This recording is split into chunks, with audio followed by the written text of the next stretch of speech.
سأقبل يا خالقي من جديد كما أنت مني إلهي تريد। আসসালামু আলাইকুম প্রিয় দর্শক শ্রোতা, আশা করি সবাই ভালো আছেন এবং সুস্থ আছেন।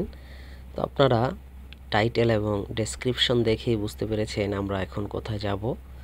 তো আমরা এর জন্য 2 দিন আগেই টিকিট বুকিং করে রেখেছিলাম এবং আজকে আমরা চলে আসছি হ্যামভেরু ফেরি টার্মিনালে, যেটাকে হুলেমালে ফেরি টার্মিনাল বলা হয়। তো এখন আমরা ক্রসরোড মলদ্বীপের উদ্দেশ্যে রওনা দিচ্ছি। এটা হচ্ছে আমাদের বোট। তো এখানে আসার আগেই আপনাদেরকে টিকিট বুকিং করতে হবে, আগে কোনো টাকা পে করতে হবে না এখানে। তো একটা মজার ব্যাপার হচ্ছে, এখানে আসার সময় আপনার হাতে একটি ব্রেসলেটের মতো একটি ট্যাগ বেঁধে দেওয়া হবে, যেখানে লেখা থাকবে ক্রসরোডস মলদ্বীপ। এর মানে হচ্ছে এটা দ্বারা আপনি রিকগনাইজ হবেন যে আপনি একজন ভিজিটর। তো আমাদের মালে থেকে সকাল 9টার দিকে আমাদের বোটটি ছাড়া হয় ক্রসরোডের উদ্দেশ্যে। প্রায় সময় লাগে আমাদের 30 মিনিটের মতো এবং আমি অপেক্ষায় ছিলাম যে কখন সে আমাদের গন্তব্যটি আসবে এবং আমাদের ফাইনাল যে ডেস্টিনেশন ক্রসরোড মলদ্বীপ সেখানে আমরা পৌঁছাবো। তো যাওয়ার সময় প্রায় অনেকগুলো রিসোর্ট আমাদের সামনে পড়ে, যা আপনারা এই ভিডিওর মধ্যে দেখতে পাচ্ছেন। অপেক্ষার প্রহর শেষে আমরা পৌঁছতে পারলাম আমাদের গন্তব্য ক্রসরোড মলদ্বীপ, আলহামদুলিল্লাহ। তো আপনারা দেখতেই পাচ্ছেন পানির রং একেবারেই নীল হয়ে রয়েছে।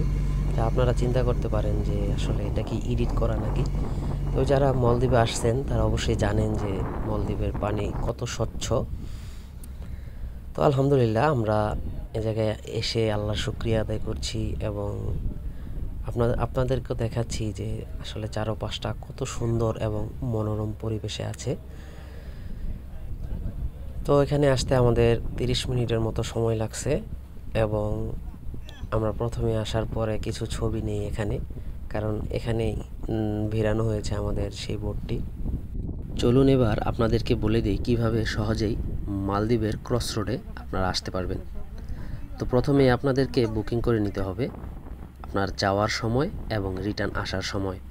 বুকিং করতে কোনো টাকা লাগে না এবং যাওয়া আসার ভাড়াও প্রয়োজন হয় না, কারণ এখানে এসে মাত্র $20 খরচ করলেই আপনি যাওয়া আসা আপনার জন্য ফ্রি।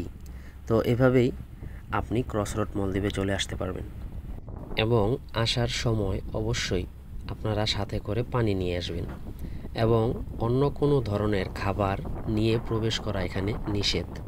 তো আপনারা কেবলমাত্র শুধুই পানি নিয়ে ভেতরে প্রবেশ করতে পারবেন। এখানে আসার পরে আপনাকে চেক পোস্ট দিয়ে অতিক্রম করতে হবে, যেখানে আপনাকে চেকিং করা হবে আপনাদের ব্যাগ এবং আপনাদেরকে। তো আমরা সকাল এবং দুপুরের খাবার নিয়ে গিয়েছিলাম ব্যাগে করে। তো সেখানে তারা আর ভিতরে নিয়ে যেতে দেয়নি, কিন্তু তাদেরকে আমরা যখন বুঝিয়ে বলি যে আসলে আমরা সকালে এখনও নাস্তা করি নাই, তখন তারা বলে যে আপনারা চাইলে এই চেকিং পোস্টের পাশেই বসে খেয়ে নিতে পারেন। তো আমরা তাদের কথা অনুযায়ী এখানেই আমাদের যে নাস্তাগুলো এনেছিলাম সেগুলো আমরা এখানে খেয়ে সাবার করলাম এবং সাথে আমাদের কোল্ড ড্রিঙ্কস ছিল, পানি ছিল। তো এখানে আমরা নাস্তা শেষে তারপর আমরা ভিতরের দিকে আমরা প্রবেশ করি শুধু পানি হাতে করে নিয়ে। তো আপনারা অবশ্যই এটা মাথায় রাখবেন, অবশ্যই আপনারা সকালে নাস্তা করে আসবেন এবং দুপুরে এখানে এসে খাবেন। যেহেতু খাবারের কথা আসছে, তো আরেকটা বিষয় বলে নেই যে আপনারা দুপুরে যদি খাবার খান, এখানে খাবারের দাম কিন্তু প্রচুর এবং সার্ভিস চার্জ এবং জিএসটি এগুলোর নামে অনেক টাকা কেটে নেওয়া হয়।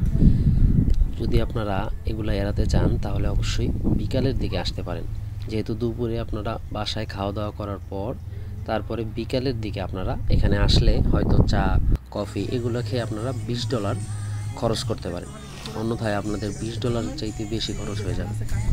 আশা করি আপনারা বুঝতে পারছেন।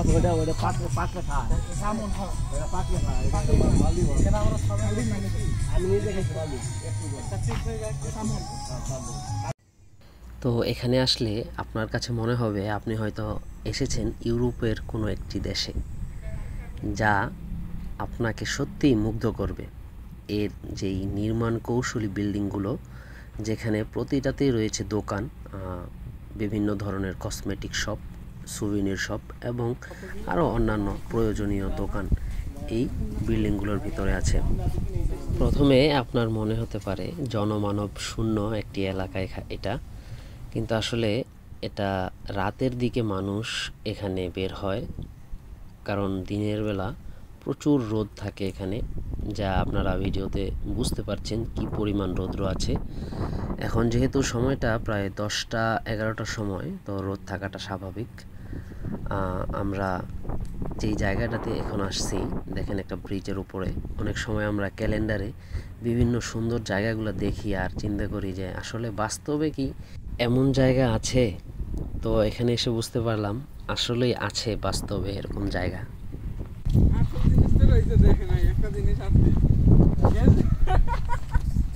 আমার তো মনে হয় ভাই খেজুর আনছি। আচ্ছা, খেজুরের ওই যে যেটা বিসি ছাড়া, দানা ছাড়া বুঝলেন না, এটি পাওয়ারশালী জিনিস। আচ্ছা, এই পথটা দিয়ে যাচ্ছে কিনা একটু? হ্যাঁ, এই পথটা যাবো আমরা, ওইদিকে যাবো পরে। হ্যাঁ পরে খেজুর মাল দিতে হয়, আপনি জানেননি। তো আমাদের আব্দুল কাইয়ুম ভাই অনেক খুশি, কারণ তার এক বক্স দানা ছাড়া খেজুর চেকপোস্টে ধরা পড়েনি এবং সে সফলভাবে এটা ভিতরে নিয়ে আসতে পারছেন, এই জন্য সে অনেক খুশি। তো আমরা হাসাহাসি শেষে আমরা বিচ সাইডের দিকে আগালাম এবং আমরা দেখছিলাম যে আসলে কোথায় আমাদের দুপুরে আমরা গোসল করতে পারি। এই জন্য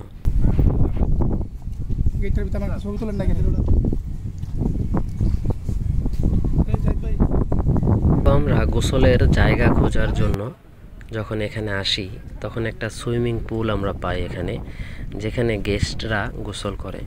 কিন্তু এখানকার পরিবেশ এতই উচ্ছৃঙ্খল এবং নগ্নতা ছিল যা আমরা আসলে আমাদের এখানে মানায় না গোসল করা। এজন্য আমরা আর একটু ভিতরের দিকে, বিচ সাইডের দিকে চলে আসি।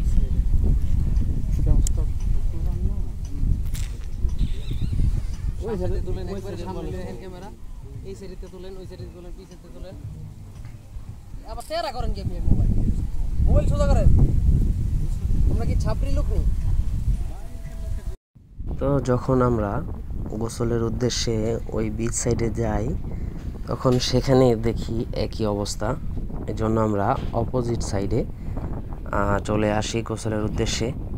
আপনারা দেখতেই পাচ্ছেন পানির রং এবং এখানকার পরিবেশের যে মুগ্ধতা, সৌন্দর্যতা আসলে একটা মানুষকে আকৃষ্ট করবে। তো আমার পিছনে যে রিসোর্টটা আপনারা দেখতে পাচ্ছেন, এটা আসলে গেস্টদের জন্য, যেখানে যাওয়ার জন্য ব্রিজ অতিক্রম করতে হয়, কিন্তু এখানে ভিজিটরদের জন্য যাওয়া নিষেধ, এজন্য আমরা সেখানে যেতে পারিনি।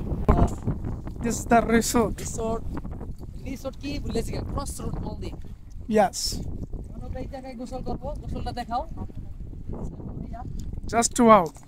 MashaAllah. আমরা এই জায়গায় আছে, আমরা গোসল করব। কারা? এই কয়জন? ওকে।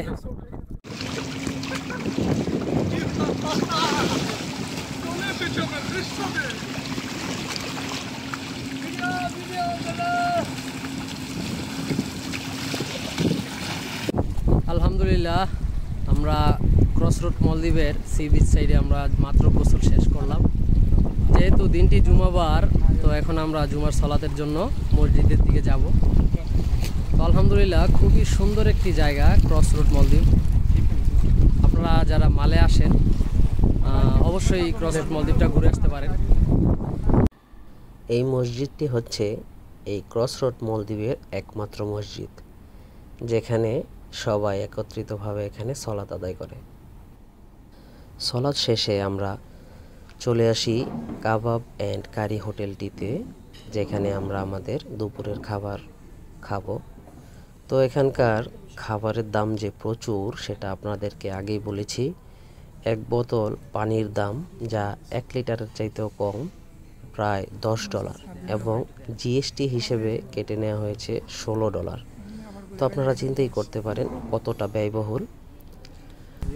তো আমরা না জেনে বুঝে খেয়েছি এবং বিলও পরিশোধ করার পর আমরা এখন চলে আসছি বিশ্রামের জন্য। বিশ্রামের জন্য এমন আলাদা কোনো জায়গা নেই, এই জন্য আমরা গাছের ছায়ায় একটু বসেছি বিশ্রাম নেব। এবং বিশ্রাম শেষে আমরা যেহেতু বিকালের আগেই 3টা সাড়ে 3টার দিকে আমাদের বোট আছে, তো সেই বোটের জন্য আমরা প্রস্তুতি নিলাম এবং ক্রসরোড মলদ্বীপের সৌন্দর্য উপভোগ করলাম।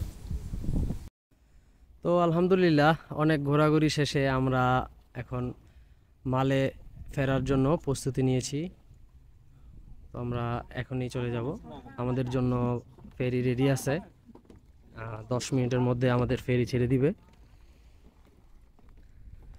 তো যারা যারা ভিডিওটি দেখেছেন সম্পূর্ণ কেমন লেগেছে অবশ্যই কমেন্টে জানাবেন, এবং যারা যারা এই ক্রসরোড মলদ্বীপে আসছেন অবশ্যই কমেন্টে জানাবেন, এবং আপনাদের এই ভিডিওটি কেমন লেগেছে বা আপনারা যদি আসতে চান তো জানাবেন কমেন্টে, তো আপনাদের অনুভূতিগুলো জানাবেন।